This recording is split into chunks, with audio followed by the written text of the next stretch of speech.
C'est des jeunes qui, avant leur service militaire, vont venir donner 1 an et ensuite vont revenir en Israël pour faire leur service militaire. On est parti du constat que dans les communautés, nous avons un manque d'éducateurs.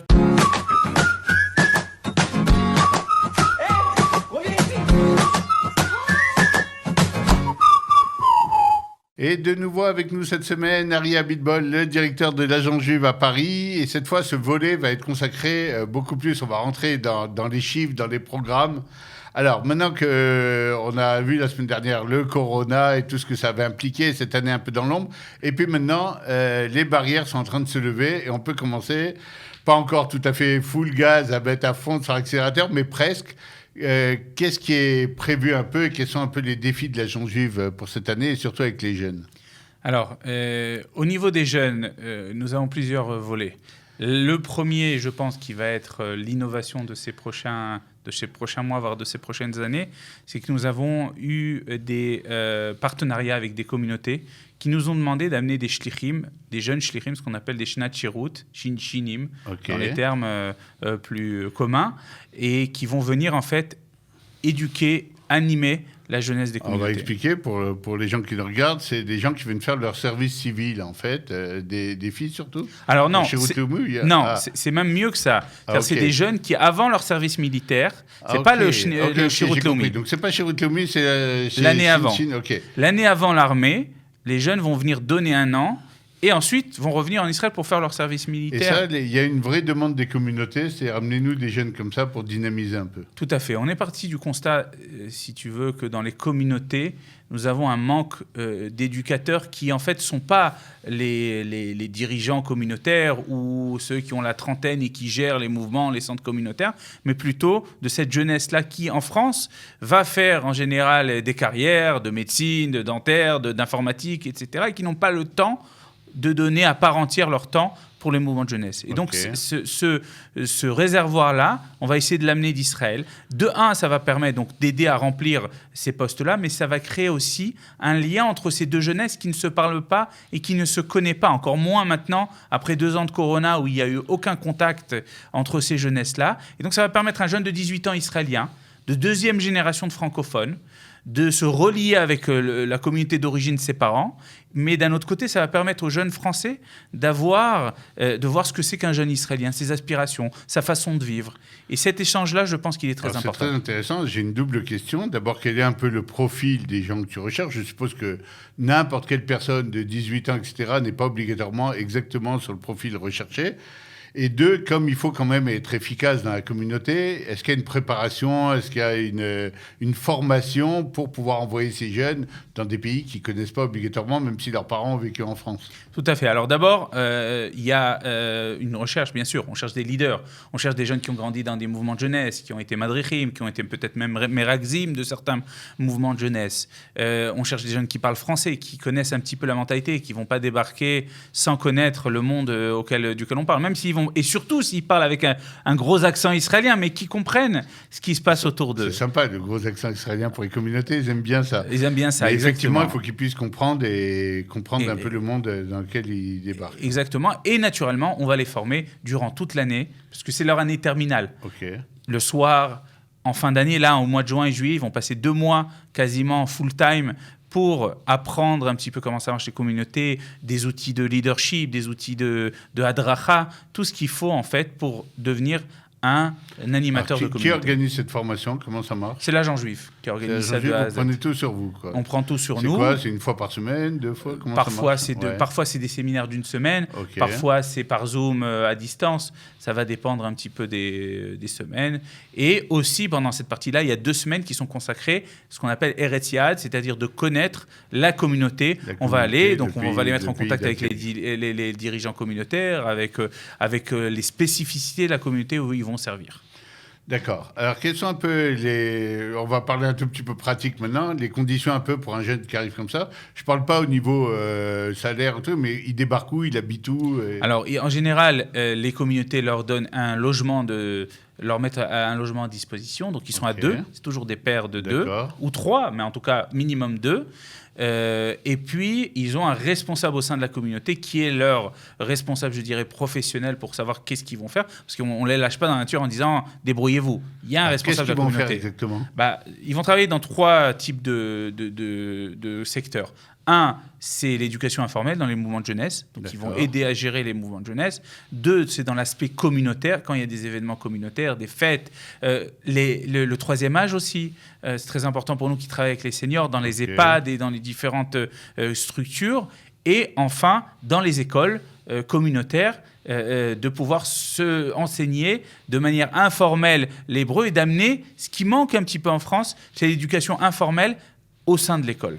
Donc, c'est sur ces 3 volets-là que ces jeunes vont travailler. Je suppose qu'il y a des gens qui doivent être un peu étonnés parce qu'ils ne connaissent pas tout à fait l'agence juive. Et on a toujours l'impression que l'agence juive, c'est l'ALIA. Des dossiers d'ALIA. Alors que là, tu es en train de nous parler d'une véritable politique de soutien au niveau éducation et vraiment un soutien alors juste pour donner des chiffres, aujourd'hui... Combien de jeunes sont concernés aussi ? On a cette année, on va travailler sur 5 villes différentes. On a Paris, on a Madrid, on a Bruxelles, on a Genève et on a Nice-Monaco. Donc, c'est 11 jeunes qui vont venir sur ces villes-là et qui vont travailler. Alors, eux ont déjà été formés l'année dernière et là, ils arrivent en septembre. Tout à fait, exactement. Et pour la rentrée d'après, vous avez déjà un plan, un projet déjà J'ai un projet assez grand. J'aime bien voir les choses en grande manière générale. C'est 50 Non, je n'irai pas jusque-là. Mais l'idée, c'est d'en amener une vingtaine, de grandir de manière pas trop exponentielle parce qu'il faut une structure. Mais en tout cas, on va essayer de grandir. Et il y a une demande qui est folle. Moi, j'ai une ville où ils se sont extrêmement énervés avec moi parce que je n'arrivais pas à trouver 2 jeunes et je suis obligé de les repousser à l'année d'après. Alors, est-ce qu'il y a encore un problème à trouver ces jeunes-là, ce profil-là ? Alors, on a du mal à trouver. Il y a des familles qui doivent avoir un peu peur, l'antisémitisme en France, le truc, il va perdre un an peut-être. Tout à fait, bien que j'ai trouvé des destinations assez sympathiques. Aller à Monaco, aller à Genève, c'est assez sympathique pour à l'âge de 18 ans. Est-ce que vous prenez les vieux pour Monaco ? Oui, j'entends pas mal de demandes sur Monaco. Monte-Carlo, près du casino, si vous avez un petit appart. Exactement. Non, donc oui, bien sûr, les parents ont toujours un petit peu cette appréhension. Mais au final, quand on explique les choses, quand on rentre un petit peu dans le vif du sujet, je pense que ces jeunes comprennent que ce qu'ils vont faire dans cette année-là, ils ne le feront nulle part ailleurs, ni à l'armée d'ailleurs, ni nulle part ailleurs en Israël. Concrètement, Arié, comment on peut vous aider même pour faire la promotion de ce programme Déjà là, le fait d'en parler et le fait de lancer au public francophone qui ont leurs enfants, je dirais qu'ils sont une deuxième génération d'Olim, on les invite à parler à leurs enfants et à les encourager à prendre contact avec l'agence juive sur le projet des Shinchinim. Quel mois il commence à... De septembre à juillet, fin juillet. Quand en juillet, ils vont dans un autre projet que nous avons, d'aller dans les camps d'été des différents mouvements de jeunesse et d'enseigner l'hébreu pendant 1 mois dans les camps de l'année. Donc, si vous voulez, on a un petit peu... Ça porte un nom, ce programme ? Les Shinchinim. Les Shinchinim. Voilà. Alors, on vous encourage d'abord, chers auditeurs et téléspectateurs, à regarder avec vos enfants s'ils n'ont pas envie de faire une année de Shlichut qui, à mon avis, va être fantastique au niveau de...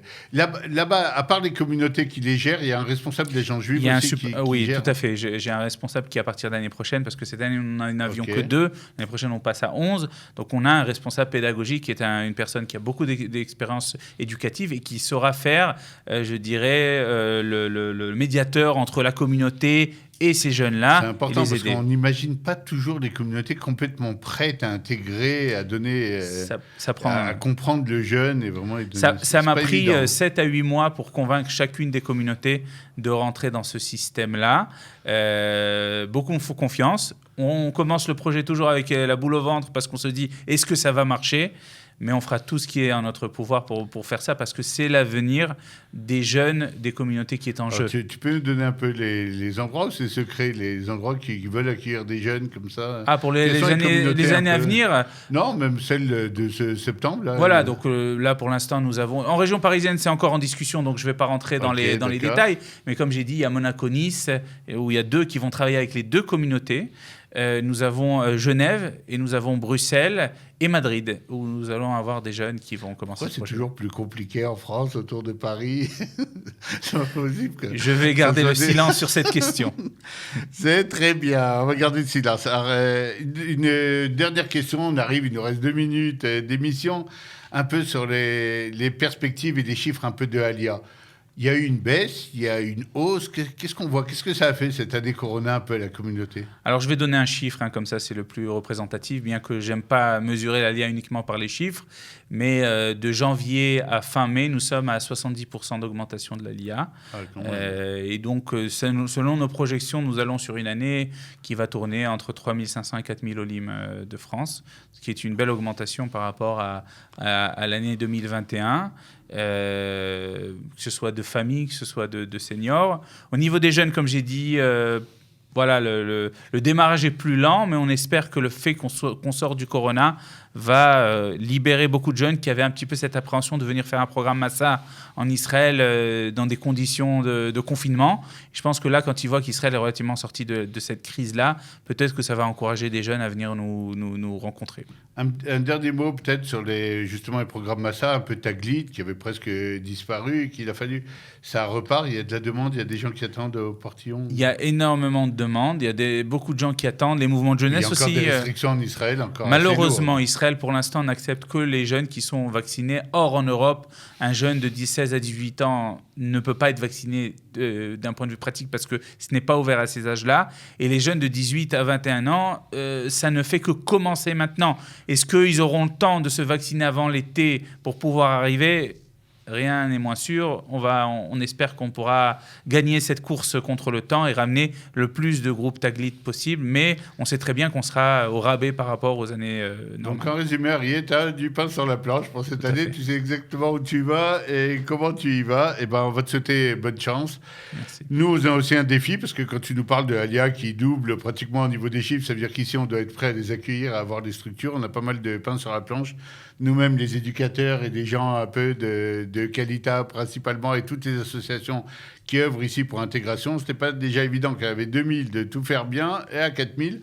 Mais bon, Hachem, amène-en encore 8000, 10 000, on va s'adapter. On te souhaite beaucoup de chance dans ce tafkit qui n'est plus tout à fait nouveau pour toi, mais on souhaite que tu réussisses entièrement pour la communauté et pour l'État d'Israël. Merci de nous suivre chaque semaine. Merci aux techniciens qui veulent aller à Monaco. D'ailleurs, ils font des signes comme ça en nous disant bonjour.